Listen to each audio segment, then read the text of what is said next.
An Adanggaman is an African king who destroys villages and cultures in Africa.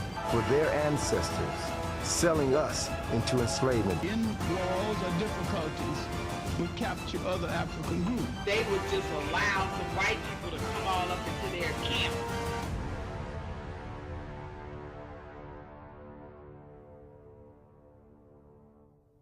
You ever heard of an Adanggaman? No. An Adanggaman, check this out, is an African king. Now this is an African word. Adanggaman ain't come from over here. Ain't come from the white man. An Adanggaman is an African king who destroys villages and cultures in Africa, enslave the people, and sell them to the white man, knowing what the fuck the white man gonna do. That's an Adanggaman. That's Al Sharpton.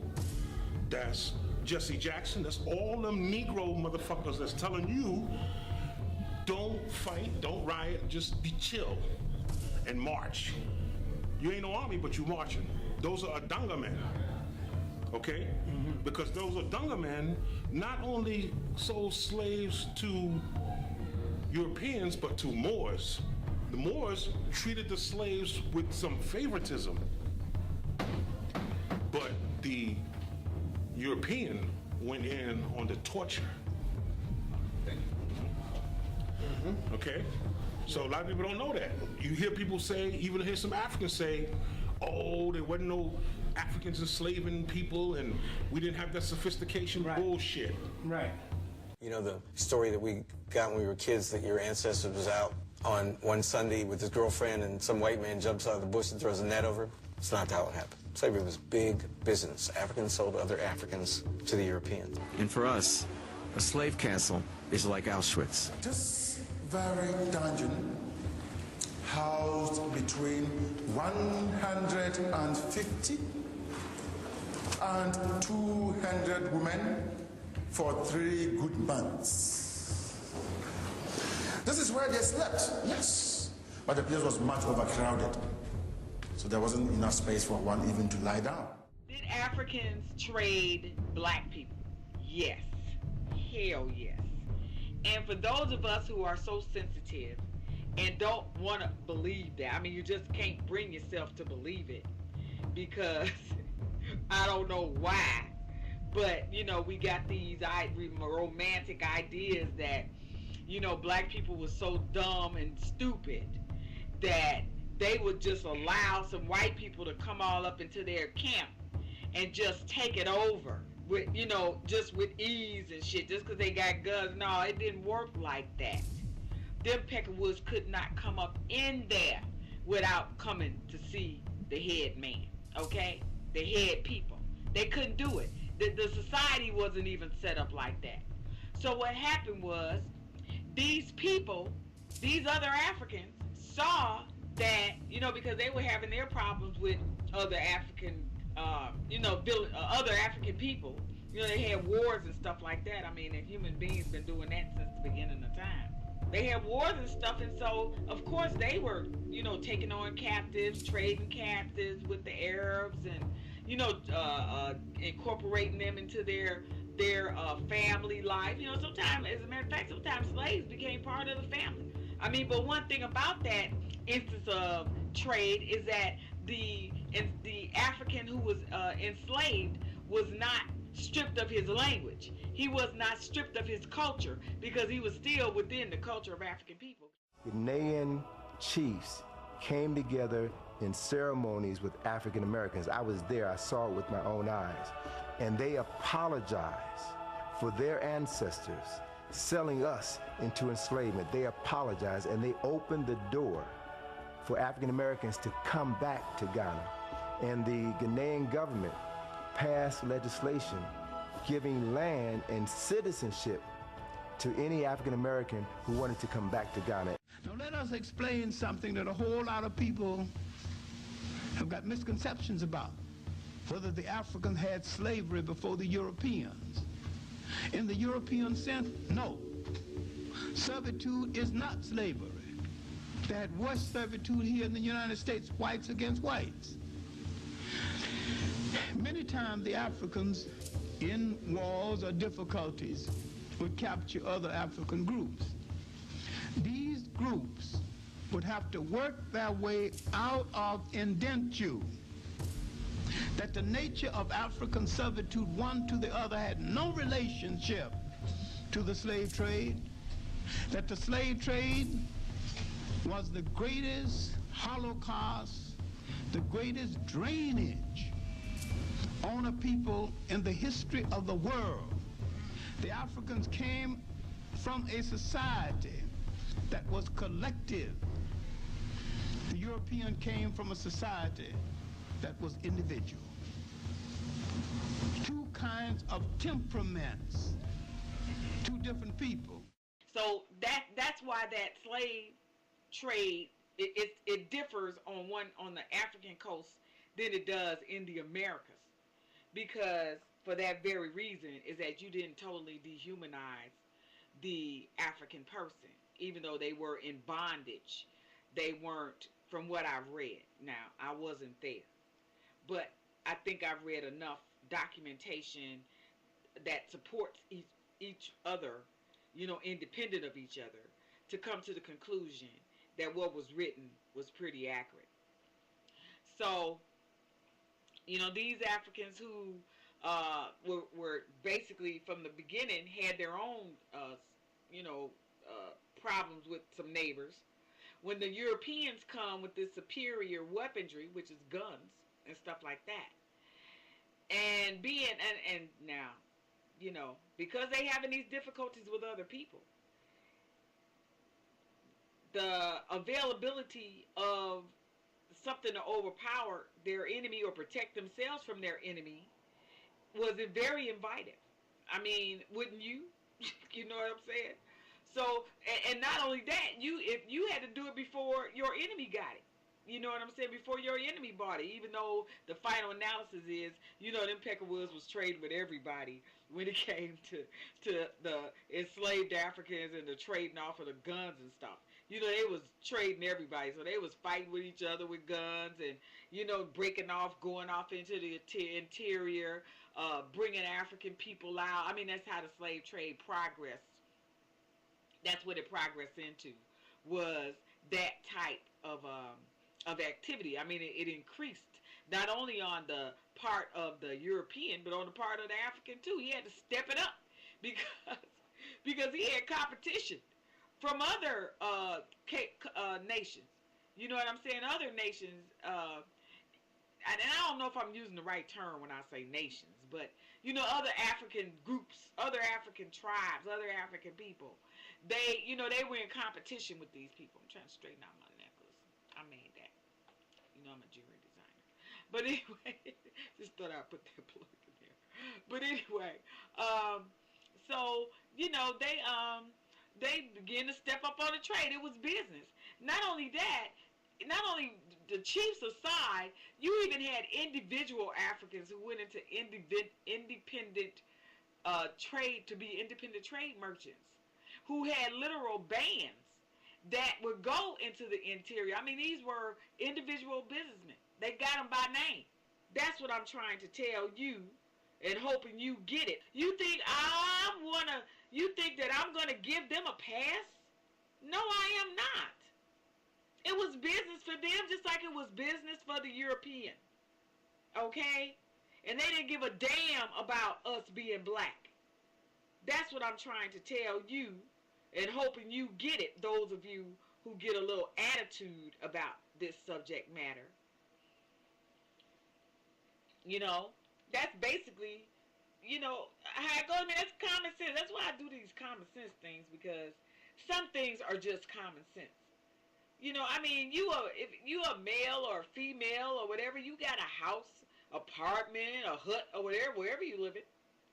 But I know damn well that you're not going to let someone just come all up in your shit and start running it. I know you're not.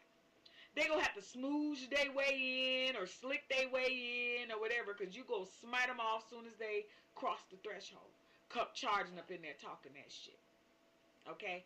So you can correlate that with the African Africans on the coastal lines up in there and just a little bit further into the interior. So you can correlate that with that. And put two and two together. I mean, it just don't make sense. What you think black people punks like that? No, they ain't punks like that. They bad as any other person, any other group of people, given the resources. You know, they just as deadly, just as devilish, just as wicked. Some of them, just like everybody else. Okay, and when it's business, it's business. Okay, and when it's hatred, it's hatred. I mean, that's how they roll. It's just sad that they didn't hate the European bad enough, you know what I'm saying, to just keep that trade on the inner side, on the inner part, you know, in Africa. Didn't let that shit expand no damn where. They just traded amongst each other, black people, black passing them back and forth and shit, paying off debt or whatever. You know, the sad part is that they went into business with white folk. That's the sad part. And then another thing I want to throw out here is, oh God, I kind of slipped my mind, so maybe I do it another time. But anyway, you know, so yeah, African people sold African people. Get over it. Just know that they did it, okay? And no African people selling out African people right now, right here in America. You got black folks selling your ass out right now. You know it. You know it. You know it. So, you know, we just got to keep it real, people, and quit fantasizing. Fantasizing like, you know, black people don't do shit. We do shit like everybody else. That's why black people was the ones who created mod and all that shit. Because they knew they need some regulation. You know what I'm saying? I mean, it just makes sense to me, folks. I mean, it's not rocket science. That's all I'm saying. It's not rocket science. Life is very simple, and the people who live it is simple. You know what I'm saying? If you just can read them good enough, each and every one of us. So anyway, so that's my little take on. That's my little take on. Did Africans sell Africans? Hell yeah, they sold Africans, and they still selling you. Africa, the Arabs have already disgraced Islam. They had started a slave trade 600 years before the Europeans. And this slave trade, after they lost Spain, preying on nations in Africa, had drained Africa of so much time and energy and resources and organization, the Africans now could not mount an offense against Europe. Now we see the enemies that the Arabs that we had installed in Spain and the Mediterranean, because the military arm was African, turning on us.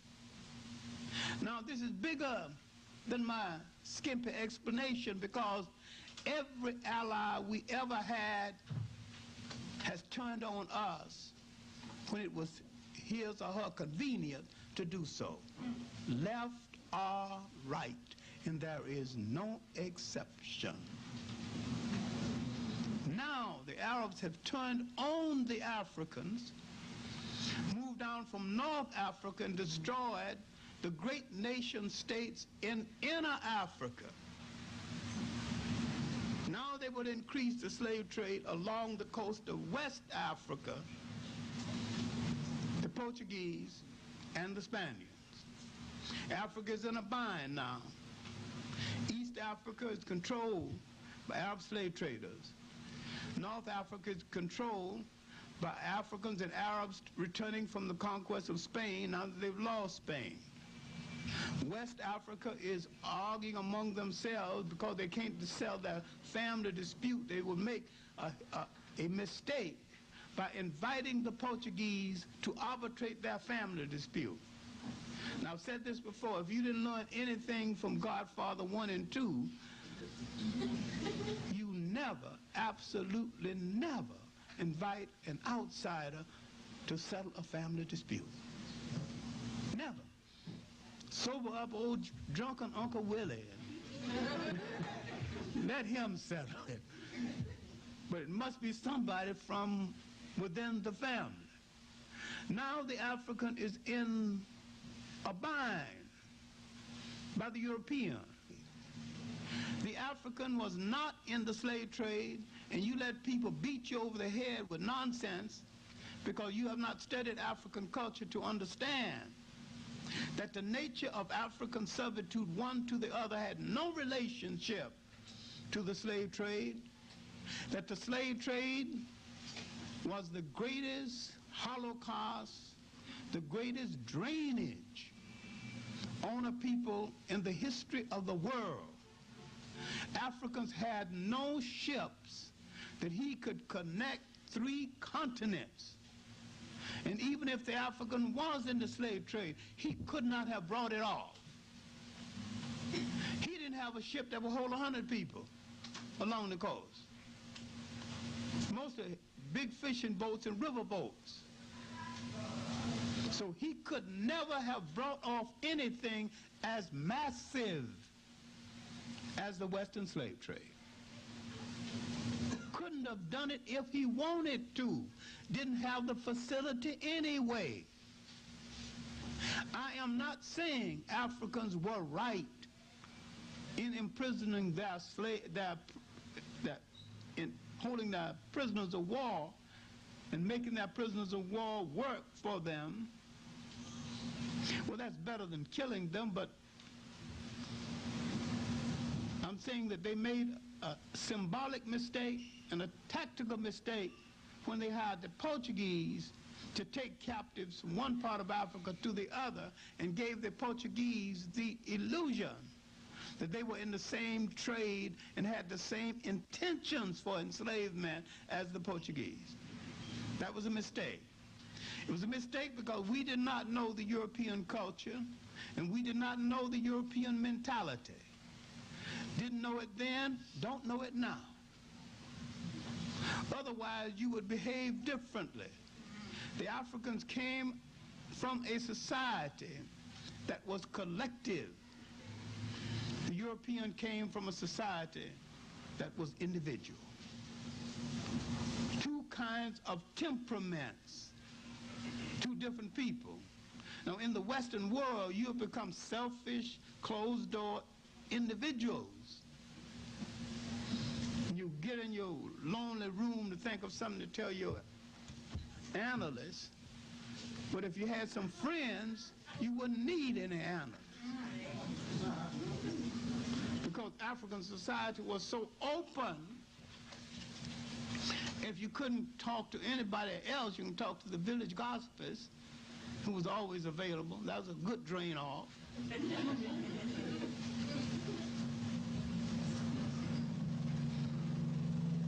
But we became a different people in this bind. All right. If the concept of slavery was starting in the world, it was a going concern among the Arabs 600 years before the Europeans, and if there were so many people in the world, why the choice of the African as against those other people, collectively more numerous than the African? The question is both ancient and current. Why is Africa more exploited right now than any other continent? Why do people willing to fight Africans and not willing to fight others? Why does Israel get more aid than all the African nations in the world put together? One nation in the total population of the Jews. The total world population is less than 1/2 of the black population in the United States. Why do they get so much attention, you get so little attention? They got their political thing together, you haven't got yours together. And they got their religious thing together and their cultural thing together.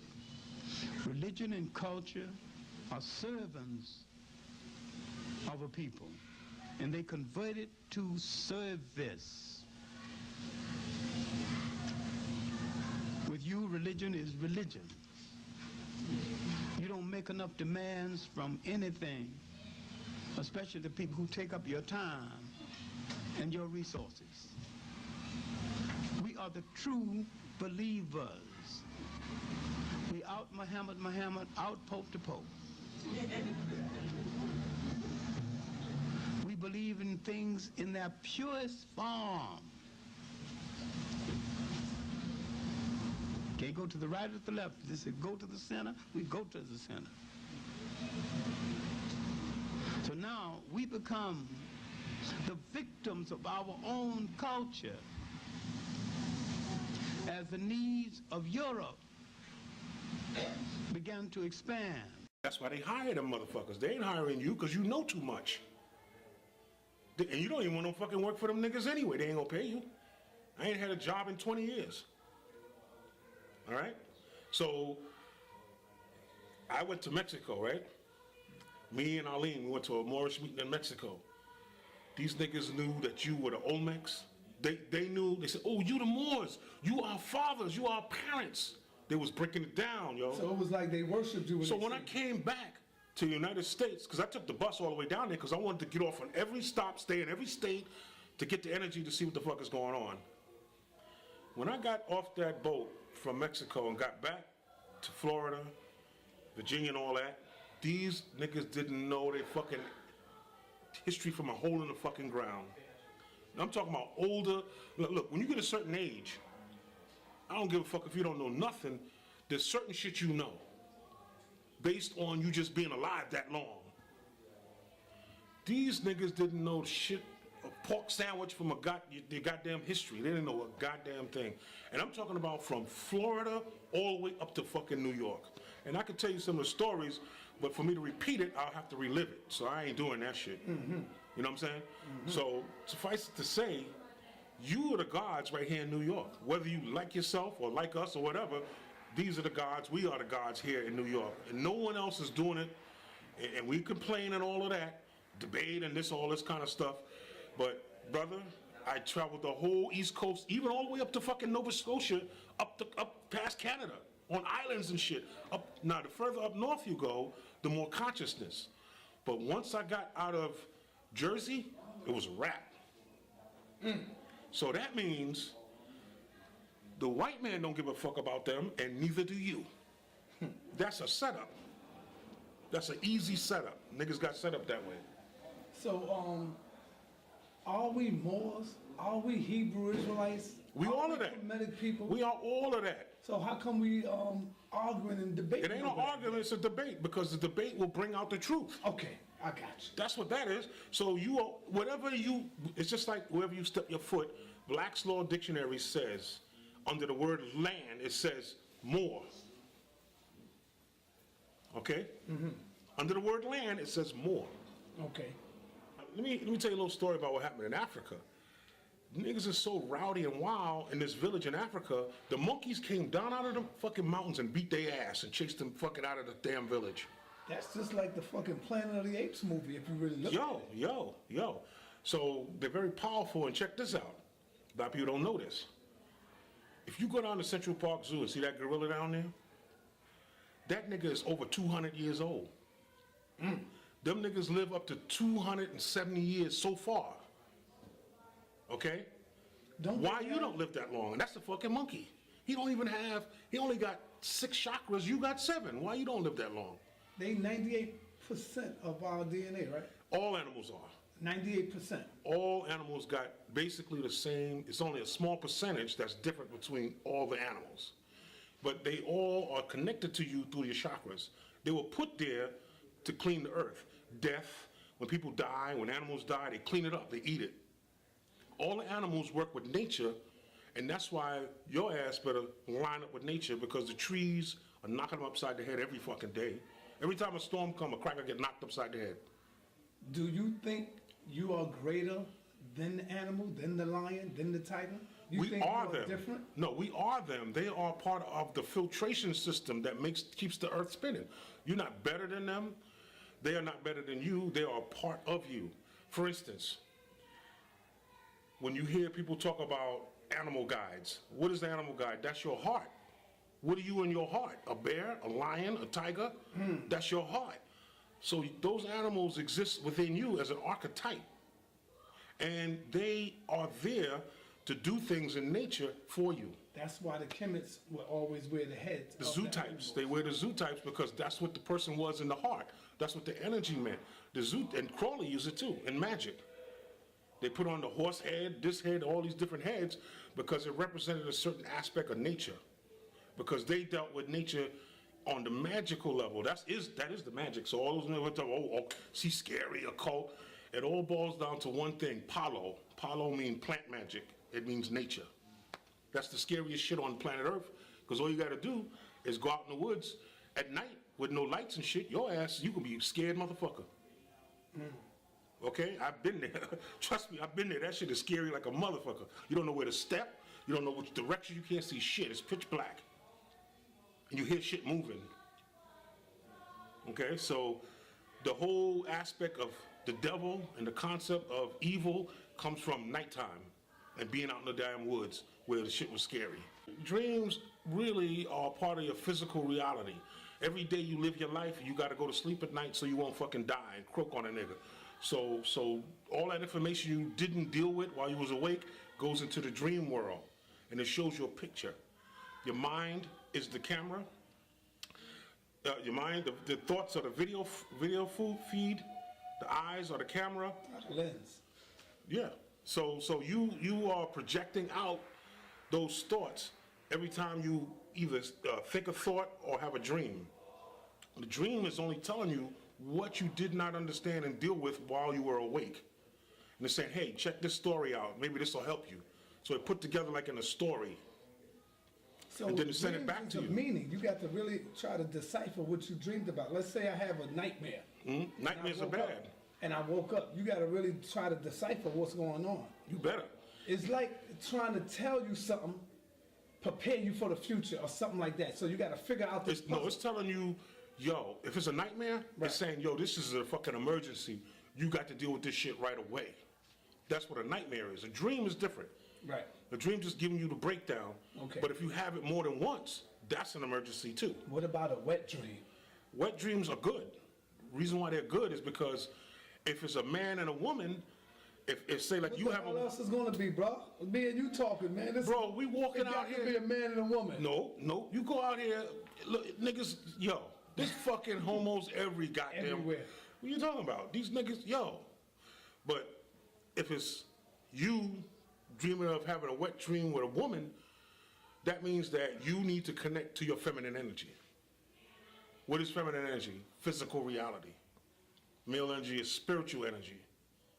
You see what I'm saying? So if a woman have a dream that she having sex with a man, she needs to connect, which the sister just asked me that question, she needs to connect to her spiritual energies. That's all. Simple shit, bro. You enslaving motherfuckers right now.